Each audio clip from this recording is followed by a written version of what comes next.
The Bible prophesies that a peace agreement between Palestinians and Israelis will be signed. When this occurs, it will mark the beginning of the final 7 years to Armageddon and the second coming of Jesus to the earth. Could this world-changing event happen in 2019? We'll consider the possibilities on today's edition of End of the Age.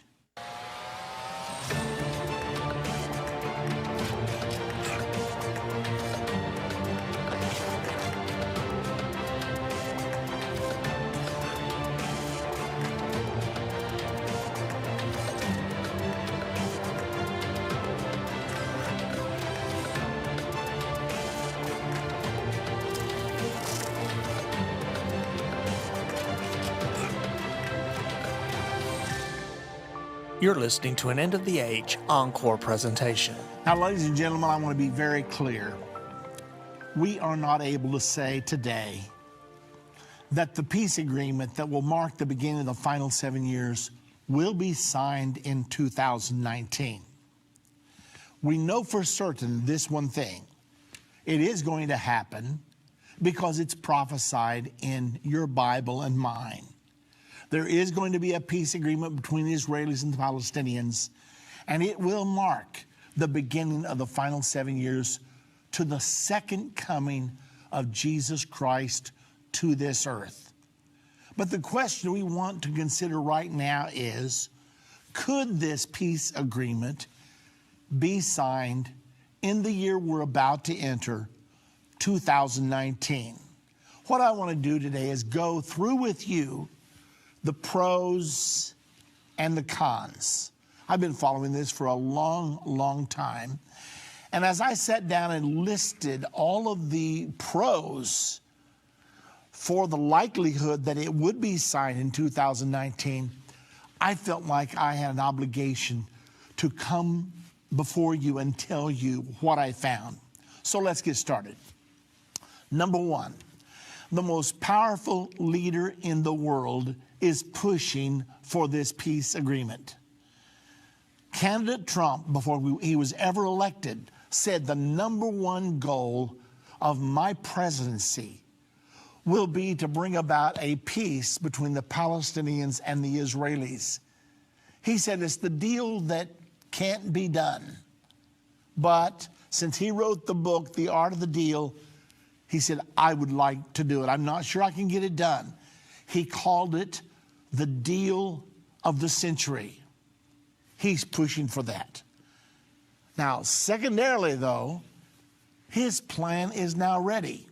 In fact, President Trump appointed his two closest aides, his son-in-law, Jared Kushner, and his personal lawyer of 20 years, Jason Greenblatt, to put a Middle East peace deal together. And they have been working feverishly since the second week of the Trump administration to put this plan together so that it could in fact be achieved.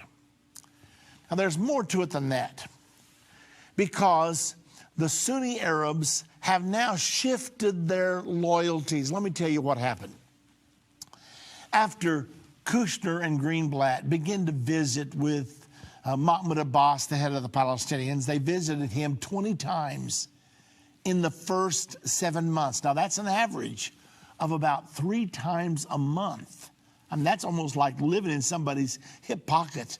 But they weren't just visiting him. They were visiting Benjamin Netanyahu, the head of the Israelis. They were visiting King Abdullah II, the king of Jordan. They visited the heads of Saudi Arabia, of the United Arab Emirates. They went to Egypt. They were working on all of these Arab nations surrounding the Palestinians that have a stake in this deal.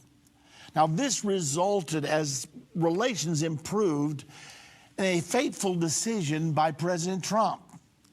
Most of you know that when a U.S. president takes his first foreign trip, a lot of times it's an indication of where he's going to place the emphasis of his foreign policy.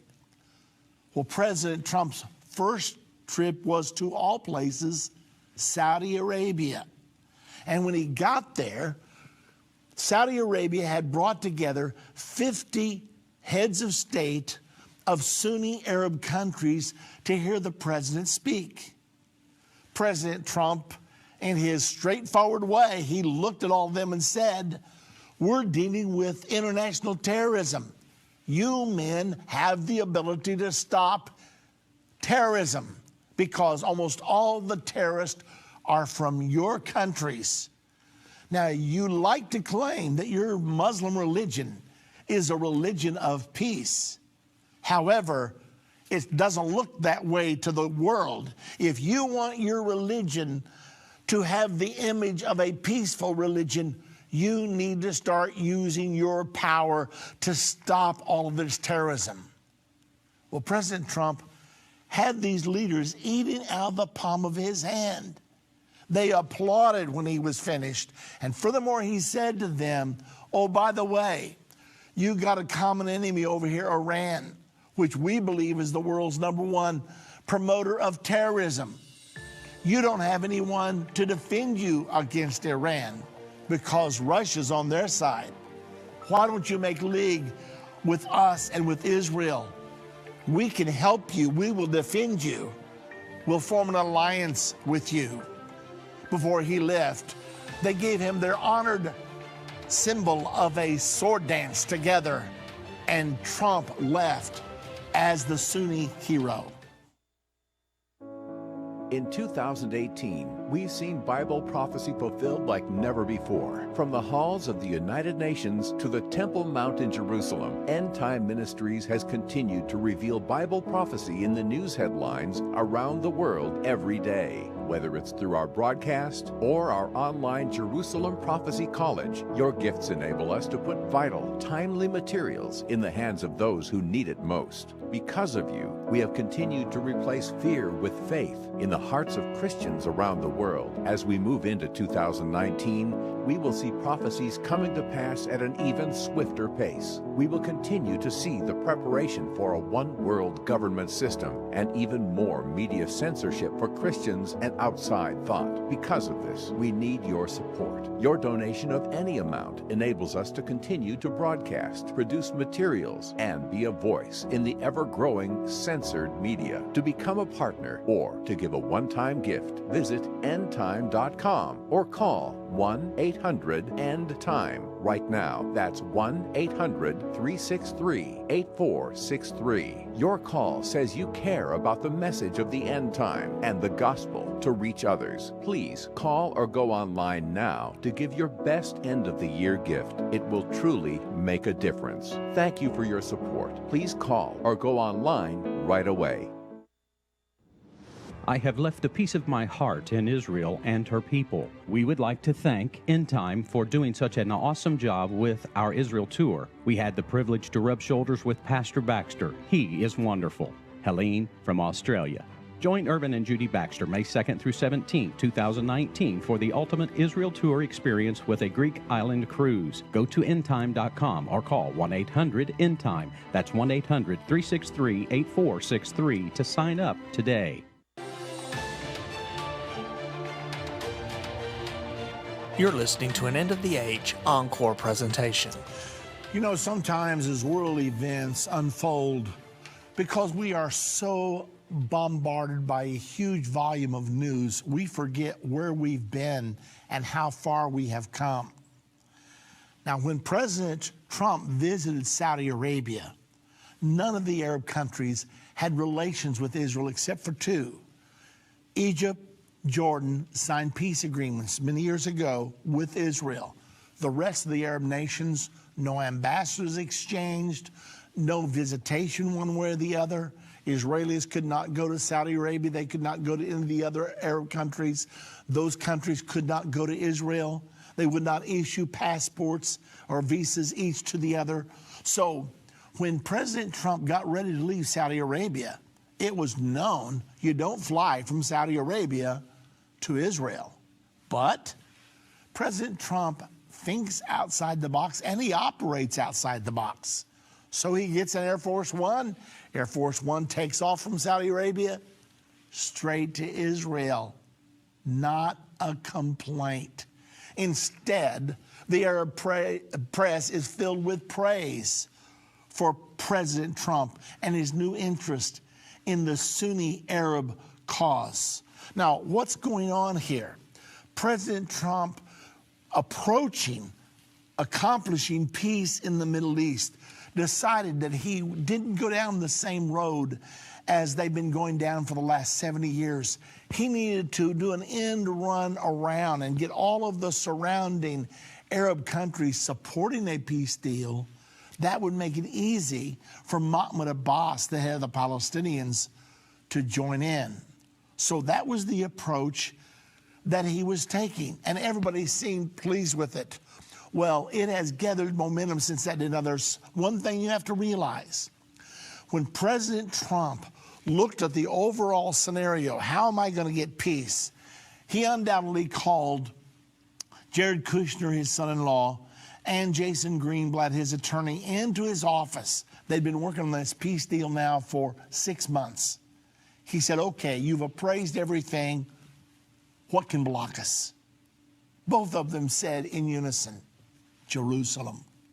The Jerusalem issue, there's no give on either side. The Arabs say we would rather never have a peace agreement with the Palestinians than to surrender Jerusalem. Jerusalem is the heart and soul of the Jewish nation. It was King David that said, if I forget the old Jerusalem, let my tongue cleave to the roof of my mouth. Let my right hand forget her cunning. Mr. President, Israel is not going to compromise on Jerusalem. But on the other hand, the Palestinians say there will never be a peace agreement unless we have at least East Jerusalem as our capital. So you don't think there's any flexibility on this point? We don't think so. Well, let me ask you one question, the president said. So how long has Jerusalem been the capital of Israel? Well, except for the time when they were in exile, for 3,000 years, ever since David made it their capital, 1000 BC, 3,000 years. Well, how long has it been the capital of the Palestinians? Well, never. Never? Why are they making such a big deal of this if it's never been? What's the deal? Well, they know it means everything to Israel. That's the reason they say we must have it. President Trump says, I'll tell you what I'll do. They're not going to compromise. I'll just move in there and do it for them. And so on December the 6th of 2017, he announced to the world, America is recognizing Jerusalem as Israel's capital. Furthermore, we're going to move our embassy there. And a few months later, he did on May the 14th of 2018. So now then, what are we going to do? Immediately, Abbas said, I'm out. I will not allow this. I won't deal with this. I don't want to talk to President Trump. I don't want to talk to Vice President Pence. I will not participate in any more negotiations as America serves as a broker. They are prejudiced against us. And so there have been no talks for the last 1 year. But in the meantime, all the other Arab nations are seen as to their advantage to establish relations with Israel, the technology that Israel can share with them. Furthermore, there's been a plan for a train track to be run from Israel to Jordan through Saudi Arabia and over into the Gulf. This means all of the Sunni Arab nations would have access to ship their things into the Mediterranean Sea and out into the Atlantic Ocean and reach Europe in that way. And they see this as wonderfully advantageous to them. And so Trump and Israel is dangling this carrot before them. Not only that, now then, Prime Minister Netanyahu has recently visited Oman, unheard of to visit an Arab country by an Israeli prime minister. And then the president of Chad has recently visited Israel. And so more and more relations are being established. Well, while all this is going on, Israel now is developing ties with Sudan, with Bahrain, And then Israel's national anthem was recently played at Abu Dhabi sports event. Absolutely unheard of. Abu Dhabi allowed Israeli sportsmen to participate in some of their competition, and they won 2 gold medals. So what did they do? They played the Jewish national anthem as they did for all the rest of the victors there. But it was unbelievable. In an Arab country, the Jewish national anthem, things are not the same. Things are moving dramatically. Well, beyond that, Saudi Arabia, Jordan, the United Arab Emirates, Bahrain, and Egypt, now they're all urging Mahmoud Abbas to consider Trump's plan of the century. He calls it the deal of the century. Now, the U.S. is backing Israel's Middle East Railway Initiative. So as these Sunni nations, they're desperate for protection against Iran. Iran wants to rule the entire Middle East, but Iran is Shia Muslim, and these nations are Sunni Muslims. The Sunnis do not believe the Shias are saved, and the Shias believe the Sunnis are of the devil. They are diametrically opposed. I mean, back when Saddam Hussein was Sunni and the Shias ruled Iran, they had an 8-year war, 1 million fatalities, Arab against Arab. Well, Saudi Arabia and all the rest, they were really fearful of Iranian domination because they knew Iran was moving very quickly towards having nuclear power. So what are we going to do? All right.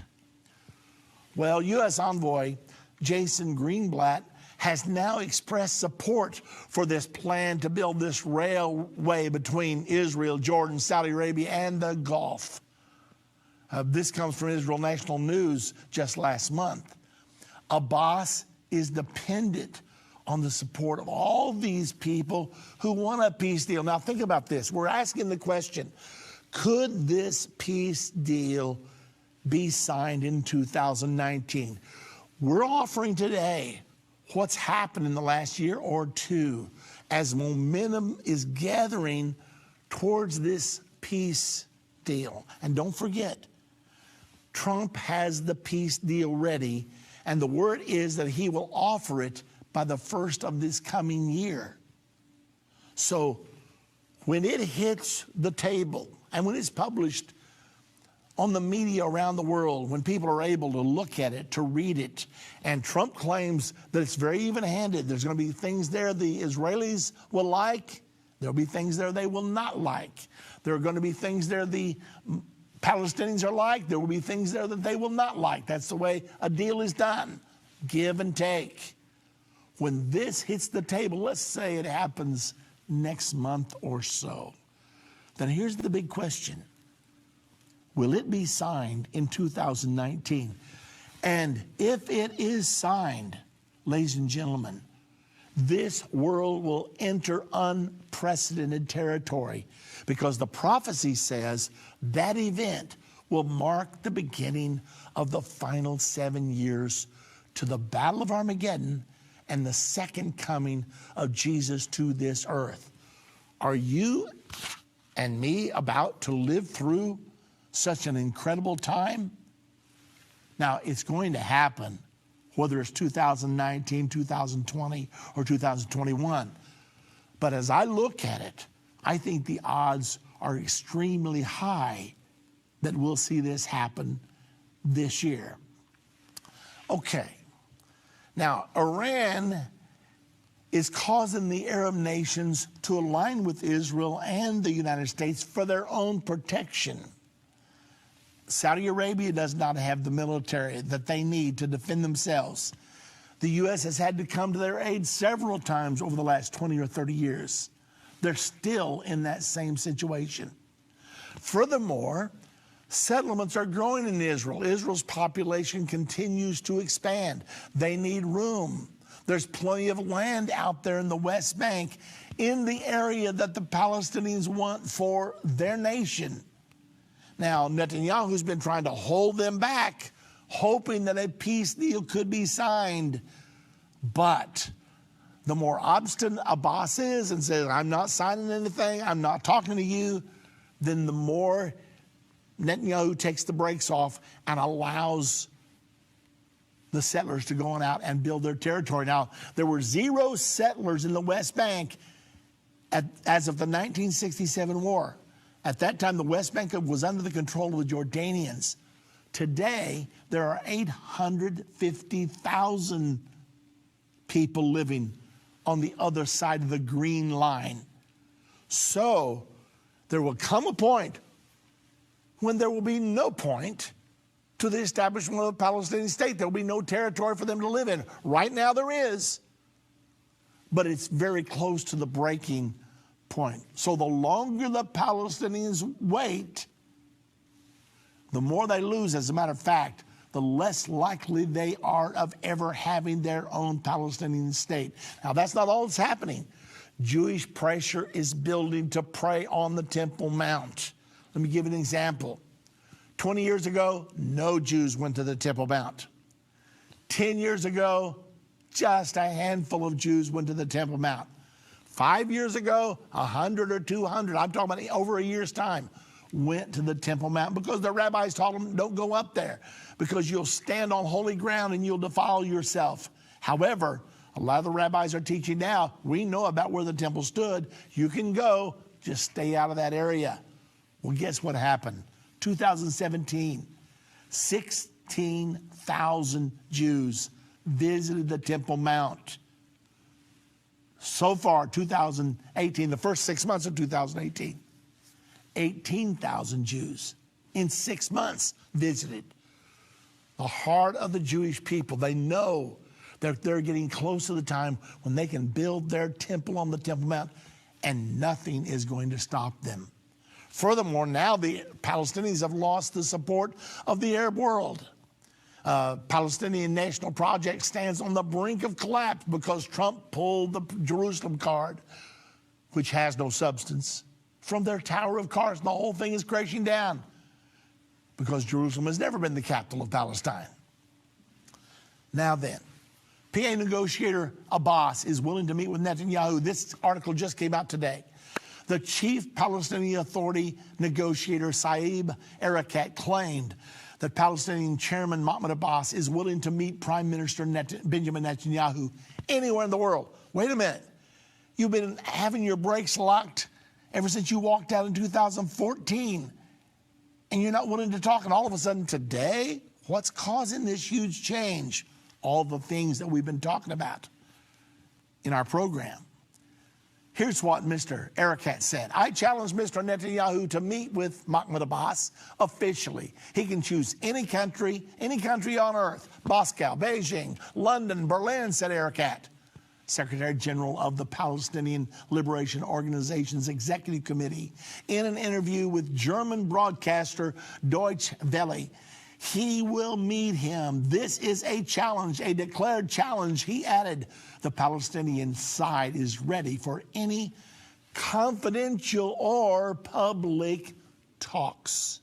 The last reason it could very well happen in 2019, most of the world wants a peace deal in the Middle East. Most of the world. And that may be the strongest reason of all. Now let's look for a moment at the cons. Mahmoud Abbas is against it. He's against a peace agreement because he really doesn't believe Israel should exist at all. However, he's 83 years of age and is in ill health. He won't be in the saddle long. Furthermore, he was elected for a 4-year term 12 years ago and has never bothered to have new elections since then. So he's really not even a legitimate leader. Now, on the other hand, Israel has elections pending. They're scheduled for November of 2019. But many people think they will happen before that because Netanyahu's coalition only has a 1-vote majority. So that could stop the introduction of the peace agreement right now. But it doesn't look like that's going to happen. It looks like that may actually push Trump to quickly issue the agreement. And then furthermore, the dispute over Jerusalem is simply not solvable. This article just came out. Abbas rejected billions of dollars in return for concessions on Jerusalem. Somebody said, we'll give you billions. He said, sorry, I'm not for sale. And then 148 nations disavow Jewish ties to Jerusalem on the Temple Mount. This just happened December the 2nd of 2018. The UN General Assembly in New York on Friday approved 6 anti-Israel resolutions, including 2 that ignored Jewish ties to the Temple Mount. The primary resolution on Jerusalem that passed 148 to 11 with 14 abstentions also disavowed Israeli sovereignty in Jerusalem. Both that text and a second, more global one on the Israeli-Palestinian conflict, which passed 156 to 8 with 12 abstentions, spoke of Judaism's most holy site, the Temple Mount, solely by its Muslim name of Al-Haram al-Sharif.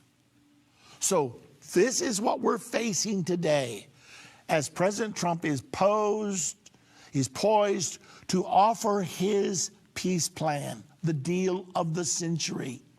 So the question today is, will it in fact be signed this year? Will the final 7 years to the Battle of Armageddon and the second coming of Jesus, will it begin in 2019? Am I saying it's going to? No, I can't tell you that. However, when I stack up the pros against the cons, it appears to me to be more likely than not. And let's just say that we do enter the final 7 years to Armageddon in 2019. My question to you is, are you ready? What should you do? What should we all do? It's certainly something to think about. Move Mountains with Irvin Baxter. This book by Irvin's grandson provides 30 days of devotion that will enhance your relationship with God and others. Authentic illustrations from early morning devotions at Endtime will help you find your purpose and eliminate fears. Commit to taking this 30-day journey and experience real life change. Get your book for only $14.99. Call 1-800-363-8463 or go to endtime.com/move. If ever people needed to hear the unvarnished truth, it is now. There are some subjects that are not politically correct to talk about, but they're urgent. That's why I'm grateful for Endtime magazine. If you're not a subscriber, you're missing information that will impact your life. Endtime has a bi-monthly magazine that explains how current events are fulfilling Bible prophecy. You can get a 2-year subscription for only $29. You can also get a bulk subscription and pass them out to your church. We have gotten reports that Endtime magazine has caused spiritual awakenings in churches when they see the prophecies being fulfilled right now. You can start your own ministry and lead them in doctor's offices, libraries, laundromats. You never know if you might be responsible for saving someone who is searching for the unvarnished truth. That's what the magazine has done in many lives. Call 1-800-ENDTIME. That's 1-800-363-8463 and get your subscription today. If your station only carries the first 30 minutes of End of the Age, go to endtime.com and click the watch button to continue today's broadcast. You can also finish up later by clicking the archive button.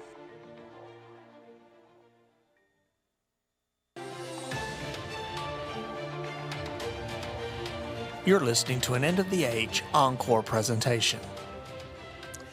We will be taking your calls in this segment of the program. The number to call to be on the air with me, 877-END-TIME, 877-363-8463. If you'd like to reach our operators, that number is 1-800-END-TIME. Let me pause a moment to say to all of you out there, Endtime Ministries has the pedal on the floor, because we don't just put programs together just to have something to fill airtime.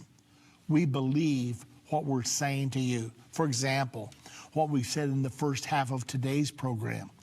We believe that the likelihood is quite high that you and I will enter the final 7 years to the Battle of Armageddon. What should we be doing? Endtime has a comprehensive plan to change the world. The Bible teaches the greatest revival that has ever happened on this earth will occur during this final 7 years. Also the time of greatest persecution, the time that you know of as the Great Tribulation. Both of those things are going to be happening during this final 7 years. Endtime Ministries plans to be right in the middle of the effort toward one last great revival. So if you'd like to be a part of that, please consider becoming a partner with us. We need your strength. Where there's unity, there's strength. And so if you'll join us, maybe your contribution will not be huge, but every little bit helps when you put it all together. Consequently, I'd like to invite you to become a partner with Endtime Ministries, and also a lot of us. Here at the end of the year, we look at our income, we look at our tax situation, and we like to make end-of-the-year donations. Please remember Endtime Ministries in your plan, and it'll be such a blessing to us, and we sure will appreciate it. Well, listen, we got a lot to talk about today, and I think I'll get right to the phones now. Let's go straight to Steve. Steve's calling from Oklahoma. Hello, Steve. Welcome Hello to again, End of the Pastor Age. Baxter. Hello, welcome. Oh, it's good to be back. I've got a question that's unrelated to what's going on right now, your thing, but I'm kind of wanting to know, and it's kind of clicked with me for the past couple times, and I haven't been able to get an answer, so I thought I'd ask someone who knows more of it than me. Okay. Whenever Judas, a lot of people say that Judas is in hell, but yet I don't know which act it is that sent him to hell. Was it the act of him betraying Jesus, or was it the act of him committing suicide? Then I'd like to get your opinion on George Herbert Walker Bush himself, and then what is the things in this peace plan that Donald Trump is putting together? What are the details? Do they line up with what you're saying, or is there some things missing, or do you even know anything about that? Well, nobody knows for sure everything that's in his peace plan except those that have been shown the details privately. It's not been published yet, so I'm not able to answer that particular question. We're just going to have to wait and see. Now, I know what the peace plan that's ultimately going to be signed will contain, because the prophecies tell us that there's going to be a Palestinian state, that Jews will be allowed to stay out there who live in that area, but they will live as a Jewish minority under the Palestinian state. The Temple Mount is going to be placed under a sharing arrangement, allowing the Jews a part of the Temple Mount to build their temple on without disturbing the Dome of the Rock or the Al-Aqsa Mosque. And then I also know that the status of Jerusalem is not going to be solved. That is going to be postponed for a period of time, apparently 7 years. So that's what I know about the peace plan from the Bible. I've not yet seen President Trump's peace plan. Whether it's Trump's peace plan, whether it's Emmanuel Macron's peace plan, or some other peace plan, the peace plan that will be signed is the one described in the scriptures. And we'll just have to wait and see what Trump's is. Now, walk me back on your other two questions.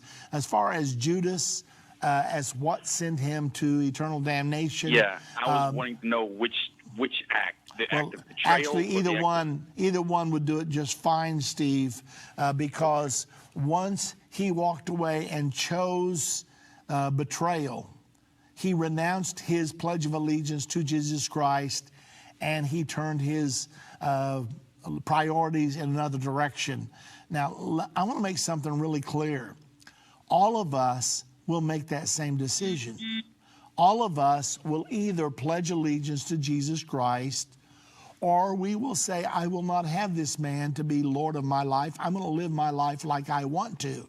Now, once we make that decision, we actually have betrayed Jesus Christ. You know, when the apostles went out to preach, there were men that came to them and said, you've brought this man's blood upon the whole world. Now you're going to bring his blood upon our hands. Because the apostles preached that if you do not receive Jesus as your Messiah and your Lord, you are guilty of the blood of Jesus Christ. So even today, people who reject Jesus as Lord, they are guilty of the crucifixion of Jesus Christ as much as Judas was. And so the result will be the same. That kind of makes it a little bit easier to understand and easier to comprehend. Now, what do you have to say about George Herbert Walker Bush? What were you wanting to know about him? I was just wanting to get an opinion on him, on a Christian's opinion about what he did during his presidency, because I heard that he spoke New World Order over 200 times when he was president, as far as I know. Well, George Herbert Walker Bush was an internationalist, which means he believed in world government as the only way to ultimately achieve a peaceable world. Now, I was thinking about why, when he went against Saddam Hussein, he did not destroy him completely. He certainly could have done that at the time. I believe that he did not do it because he left Saddam Hussein there as a check against the Shia power of Iran.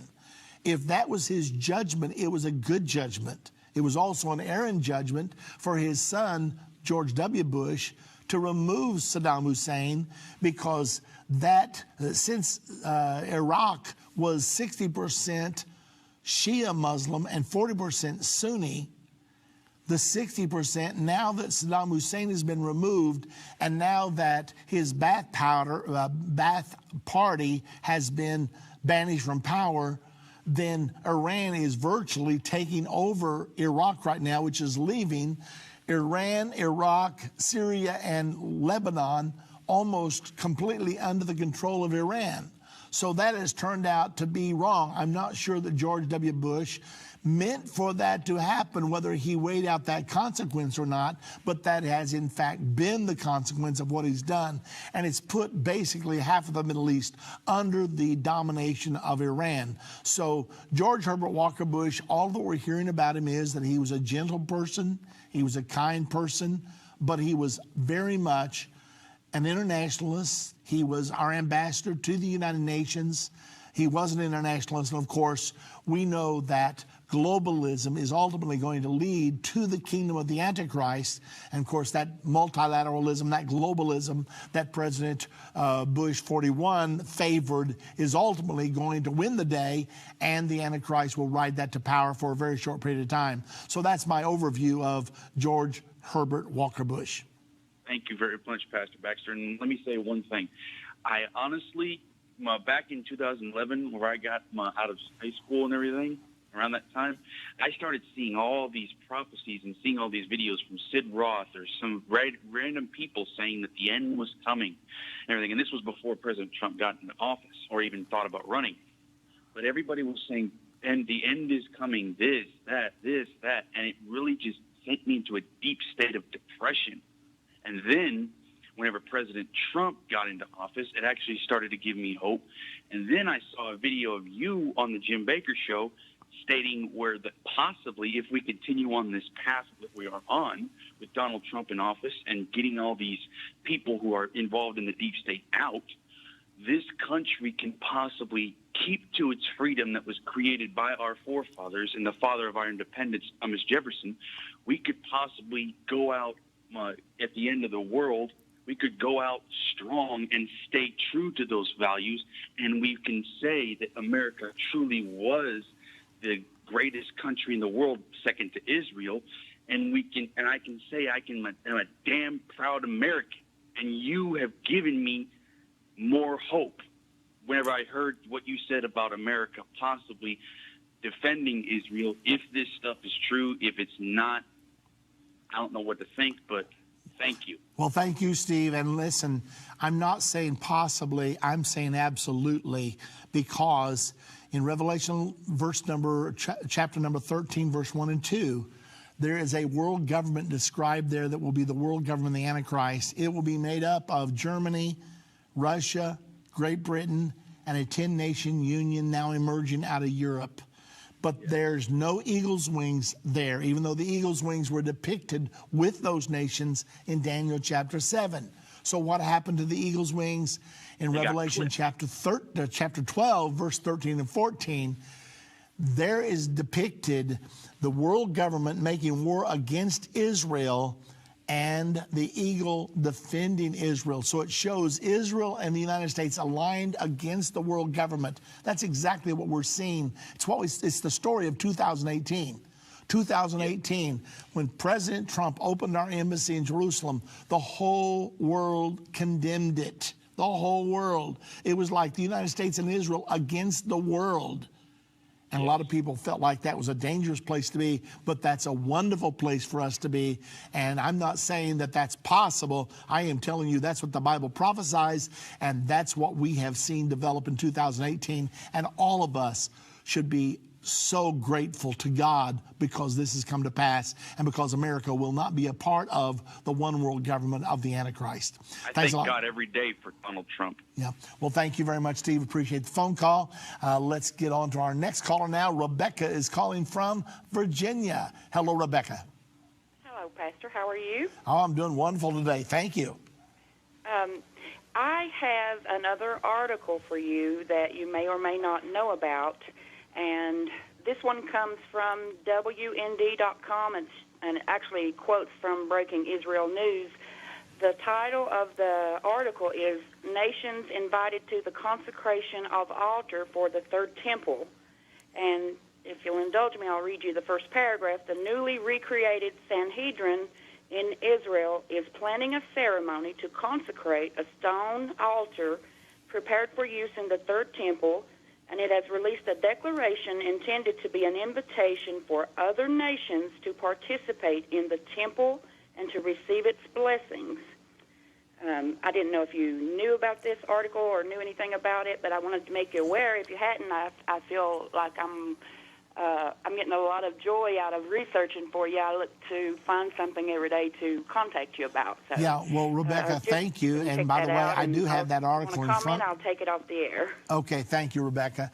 I do have that article in front of me right now on my computer, and it is an amazing article.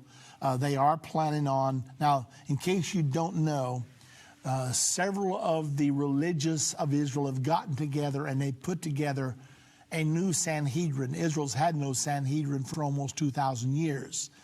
But I think it was in 2004, they got back together, some of the more religious of the rabbis, and they have selected 70 plus 1, because that's how many made up the Sanhedrin back in biblical times.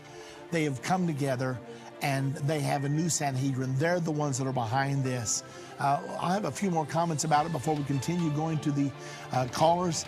We'll be right back in just a moment. You're listening to End of the Age.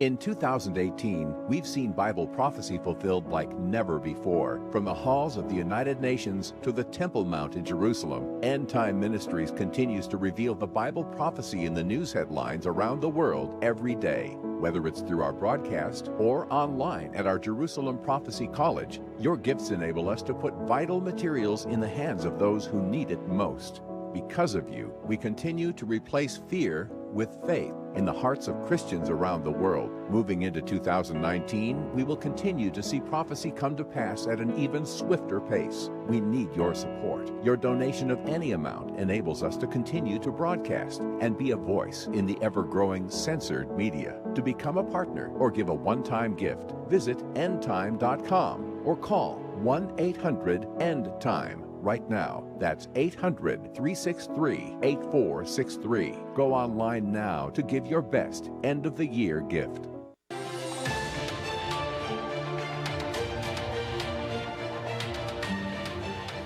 You're listening to an End of the Age encore presentation. Our last caller was talking about the plans on the last day of Hanukkah to dedicate this new altar, which will ultimately be used in the Third Temple. Now, ladies and gentlemen, this shows you how close the Jewish people think we are. They have gotten together, they have built all of the furniture, all of the utensils needed for the resumption of temple worship. They fully intend to build their temples shortly. They're getting ready right now. They're actually going to have rabbis there that will have the priestly robes on. Now, these are rabbis that are part of the priestly caste. They're part of the descendancy of the tribe of Aaron. They're coming down, and they will actually be there in full dress when they make this dedication.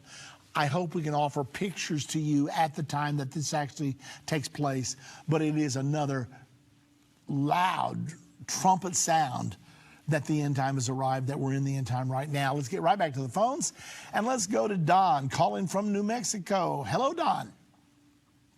Hello, Pastor. I appreciate your watchfulness and your faithfulness on this, and thank you for taking my call. Thank you.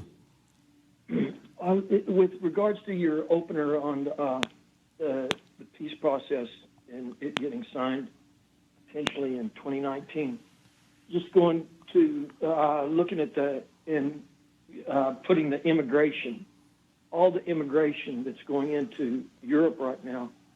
Unless you know something that there's only like 65 million armed forces combined in the world. So I'm still looking at the sixth trumpet. Honestly, I mean, I'm not saying that it's impossible to happen, but man, things could happen really quick. I could see how an army could be raised up out of the immigrants really quickly with that alliance that Europe has with Islam or however. But that's the only thing that I'm kind of looking at is the sixth trumpet. And if you'd like to comment on that. Well, Don, this immigration is playing a huge role. Why has this suddenly come up as an issue? I mean, it's like it comes out of nowhere. Out of nowhere, we got 2 million immigrants in Germany. We have, during the Obama administration, he had a goal of importing 100,000 Arab immigrants in the United States of America. All of a sudden, what was this truly all about? It was a plan by the globalists to dilute our societies, to mix Christian with Muslim, with Buddhist, and to get rid of all borders, to have a world without borders. It was part of their plan to come to a one world governmental system. Now, when President Trump took office, he slammed the brakes on this plan because he understood it. Because once you bring in enough foreign elements into the United States of America, you destroy the Judeo-Christian core and the fiber of our nation that's made America what it is. And that's what was in fact taking place. It looks like part of that has now been stopped. I don't know for certain that's been in time, but nevertheless. But in Germany, it has continued to come in like a wave. And I just cannot believe that this was all a spontaneous movement that just came out of nowhere. I believe that there were money. You got to have a lot of money to leave your job and to spend a year migrating somewhere else. What do you do? How do you get that kind of money?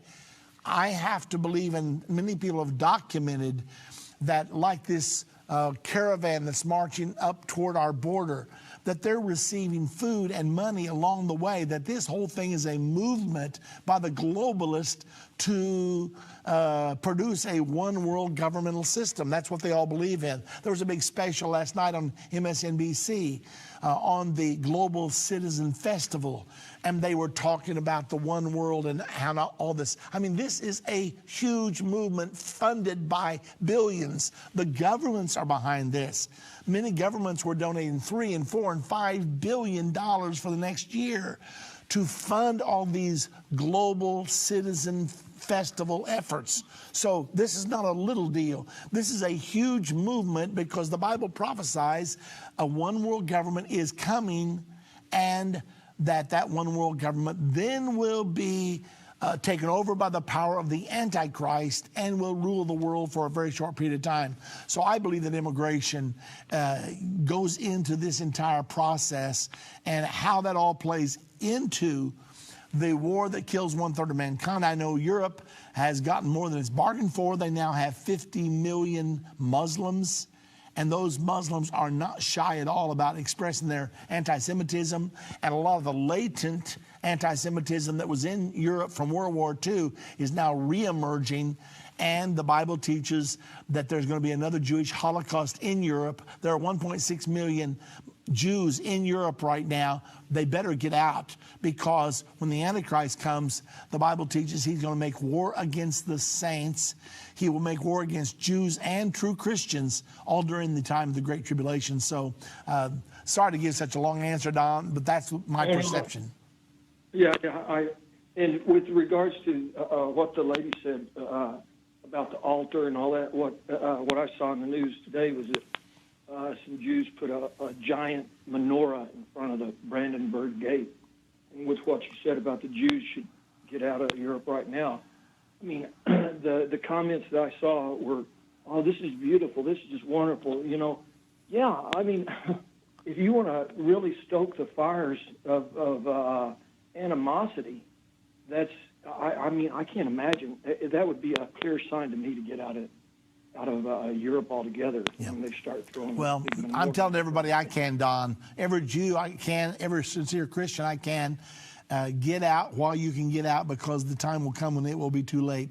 I got to let you go, Don. I got a lot of people waiting in line. Thank you very much for your phone call. Now, Antonio wants to know off the air, will Jesus return before the 12 tribes come back to Israel? I suspect that not all the Jews will get back there before his second coming. We do know that there will be Jews being persecuted around the world during the final 3.5 years called the Great Tribulation. So it doesn't look like to me that although I do believe all the 12 tribes are now represented in Israel, because the Bible teaches that there will be 12,000 out of each tribe that will be sealed in Jerusalem. It says that in Ezekiel chapter number 9. So I believe all 12 tribes are already in Israel, but as far as the entire populace of all Jews in the world getting back there before the second coming of Jesus to the earth, I don't think that's going to happen yet, or at that until Jesus comes back. Okay, let's go now to Ray from Vermont. Hello, Ray. Hello, Irvin. I'm just asking about George Bush, who just passed away, and his son, that were both presidents of the United States. And this question has to do with presidents in the past that claimed Christianity and that were Freemasons. And I just want to know if how genuine is their Christianity if they were Freemasons, and can that affect their salvation? That's my question. Well, Ray, I'm not going to comment about their salvation. However, I do not believe that true Christians should involve themselves in Freemasonry because of some of the rituals that are involved. I have a real close friend who was pretty high up in the Mason organization, and he confided to me some of the things that I'm not going to discuss on this program. I also don't want to make any comments about President George Herbert Walker Bush while he's lying in state. I don't think that would be respectful for me to do that. But nevertheless, I think all of us should be aware that many, many high powers in our world to this day are Freemasons. And I will tell you that Masons, most of the time when governmental buildings are built here in America, to this time, the Masons will go there and plant a cornerstone in that building, and you'll go there and see their inscription. You go to most courthouses, if you'll look on all four corners of that building, you'll see one corner of that building dedicated to Masonry. And of course, I was just in the Capitol building in Washington, D.C., and there I saw a stone placed there by George Washington. He himself was a Freemason, and he placed this stone. It's still there. You can read it for yourself, where he was recognizing the influence of Freemasonry. I am not an expert on Freemasonry. I wish I knew more about it than I actually do. It takes a lot of study to really get into the depths of it. Nevertheless, that's the best I can do. Okay, let's quickly see if we have enough time. Let's go to Tony from Michigan. Hello, Tony. Welcome. Well, hello, Mr. Baxter. I enjoyed your program, sir. Thank you. I learned a lot. I have a question. Will the mark of the beast be implemented in the United States? In my opinion, it will not be. The Bible is very clear that America and Israel will be against the world government of the Antichrist. Since the mark of the beast is going to be a pledge of allegiance to the Antichrist, I see no way that in America or in Israel or any other nation that resist the kingdom of the Antichrist, I see no way that the mark of the beast will be implemented in those nations. Well, thank you, Mr. Baxter. I appreciate your program. I learned quite a bit from it. I'm praying for you. Well, I appreciate that very much, Tony. I need your prayers and the prayers of everybody else out there. Thank you. I want to get to one more caller. Let's go to Lisa, calling from Hawaii. Hello, Lisa. Hi, Pastor Baxter. Yes. Hey, I'm concerned with the false Christianity. Of course, you know, we have the... it's not enough that Jesus' name was taken out of the baptismal ceremony and replaced with the Trinity, but then the 501c3. You know, I searched the matter out as much as I think I possibly could. I read everything on it, and it seems to me like their churches were never recognized by the state. They just thought they had to with when the Johnson Amendment came down, but they don't even need to be a 501c3. And then they got incorporated. A lot of churches just think they have to get incorporated. They don't need any of that because they don't have to pay taxes to start with. So there's a biblical law center that is set up, and the reason they're set up for is to help churches get out of this 501c3. So God says he can't bless. Mark Taylor did a prophecy on this. I don't know if you know Mark Taylor. He's a retired firefighter, and he's all over. You just go on YouTube, and he's all over YouTube. Every day he does a talk on YouTube, and he says that God gave him a word for the church that he cannot bless your tithes and offerings if you're giving it to a church that are 501c3. And I can't find a church here in Hawaii that's not 501c3. Well, Lisa, I'm about out of time, so let me comment quickly. Many of the churches incorporated under 501c3 because by incorporating, that protected their trustees from being sued individually. Because when a corporation is sued, it can only be sued to the limits of the liability of the assets of that particular corporation. So that was the reason behind many of them. Now, I think many of them are rethinking that, thinking that was a mistake.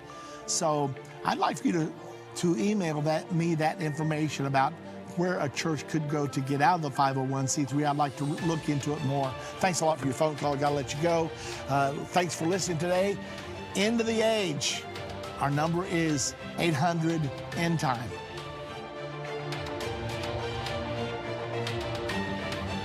This has been End of the Age, brought to you by the faithful partners of Endtime Ministries.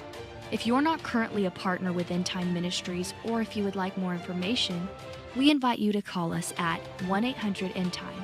That's 1-800-363-8463, or visit us online at endtime.com. Thank you for watching. If you liked this video, subscribe to our YouTube channel and like our Facebook page.